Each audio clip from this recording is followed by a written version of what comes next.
तो फिजिक्स का जो आपके रिवर्स स्ट्रेटेजी में बात कर रहा था कि हर चैप्टर का आखिरी के टॉपिक्स मैंने दे दिए। आपको बस ये एक चेकलिस्ट है, अगर आपको इनके बारे में थ्योरी अच्छे से आती है, फॉर्मूले अच्छे से आता है और आपने क्वेश्चन प्रैक्टिस कर रखी है, तो उन टॉपिक्स को बाद नेक्स्ट टॉपिक पे चले जाना। जैसे डाइपोल है, सारे चैप्टर्स के मैंने लास्ट वाले जो मेन जहां से क्वेश्चन भी आते हैं और जनरली बच्चे गलती करते हैं, application of Gauss law, earthing of conductor, charge sharing between capacitor, slab insertion, electrical instrument, force on current carrying conductor, torque on coil galvanometer, solenoid torrid, ये मैंने 12वीं के सारे टॉपिक्स आपको लिख दिए हैं। जैसे modulation in communication, LOS in communication, logic gates, diode application, PN junction, radio activity loss, सारे लास्ट टॉपिक है। दिस इज अ चेकलिस्ट कि आपको ये तैयार करनी है। And same goes for reverse strategy of 11th। आपको इस चीज को, अगर आप इन सारे टॉपिक्स को अच्छे से पढ़ लें, आपके फिजिक्स में 10 क्वेश्चन इन आखिरी वाले टॉपिक से ही आते हैं। एटलीस्ट आपको वो सेकंड अटेम्प्ट में इंप्रूवमेंट का मौका देंगे, ठीक है। अगर यही चीज अगर आप केमिस्ट्री में, अगर आपको लगता है कि केमिस्ट्री के भी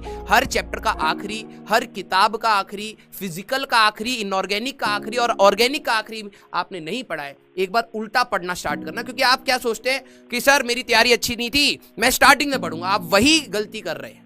आप स्टार्टिंग से काइनेमेटिक्स से पढ़ना स्टार्ट करेंगे, रोटेशन तक एनर्जी खत्म हो जाएगी। अरे पढ़ लिया ना, थोड़ा बहुत तो पता है ना काइनेमेटिक्स के बारे में, रोटेशन से स्टार्ट करो उल्टा और वापस आओ काइनेमेटिक्स तक। कम से कम जो पीछे की खोखली चीजें हैं उनको भरना स्टार्ट करो। ये एग्जाम के टाइम पर आपको, अभी जैसे आप बोर्ड्स की तैयारी कर रहे हैं तो 12th का रिवर्स स्ट्रेटेजी करिएगा, ठीक है। सारे चैप्टर्स को उल्टा पढ़ना स्टार्ट करिए। बहुत बार आपने स्टार्टिंग से पढ़ा है, इसीलिए आखिरी वाली सारी चीजें आप रिकॉल नहीं कर पाते हैं। अब बार बार उल्टा से स्टार्ट करना। क्लियर?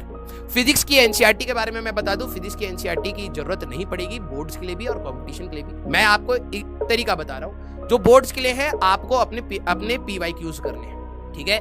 फिजिक्स की एनसीईआरटी के जिस प्रकार के क्वेश्चन है उस प्रकार के क्वेश्चन बोर्ड्स भी नहीं पूछता है। लेकिन अगर आपका सिलेबस अच्छे से हो जाए तो आप एनसीईआरटी की रीडिंग एंड सॉल्व्ड एग्जांपल्स आप कर सकते हैं।